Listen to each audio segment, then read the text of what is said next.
गौतम बुद्ध की भावनात्मक कहानी, दुख से सुख की ओर। एक समय की बात है, सिद्धार्थ नामक एक युवक की जिंदगी दुखों से भरी थी।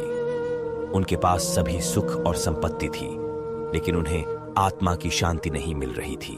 वे अनगिनत प्रश्नों के साथ अपने जीवन की ओर बढ़ रहे थे।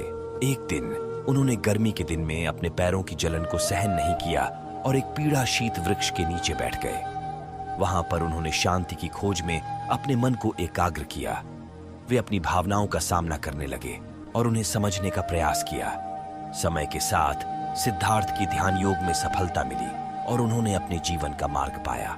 उन्होंने दुख के कारणों को समझने की कला सीखी और उन्होंने अपनी जिंदगी को एक नई दिशा देने का निर्णय लिया। सिद्धार्थ की उपदेशों भरी बातचीत ने लोगों के दिलों में प्यार और समझ पैदा किया।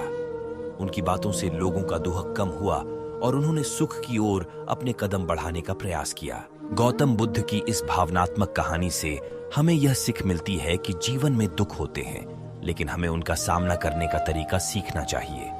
हमें अपने आत्मा की शांति और सुख की ओर बढ़ने के लिए अपने आत्मा को समझना चाहिए और उसकी सुनना चाहिए। इसी तरीके से हम भी अपने जीवन को सकारात्मक दिशा में बदल सकते हैं। इस रोचक कहानी को देखकर हम सभी को यह यकीन हो जाता है कि जीवन के दुखों का समाधान हमारे अंदर ही है। हमें बस उसे खोजने की आवश्यकता है। गौतम बुद्ध की इस कहानी को सुनकर हमें यह भी याद रहता है कि हमें दूसरों के साथ दयालु और सहानुभूति बने रहनी चाहिए।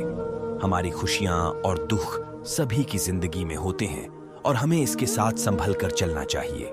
इस प्रेरणादायक कहानी को यदि हम अपने जीवन में अपनाएं तो हम सभी दुखों को पार करने की कला को सीख सकते हैं और सच्चे सुख की प्राप्ति कर। मैं भगवान महात्मा बुद्ध से प्रार्थना करता हूं, जो इस वीडियो को लाइक और चैनल को सब्सक्राइब करेगा। उनके माता पिता को हमेशा खुश रखना।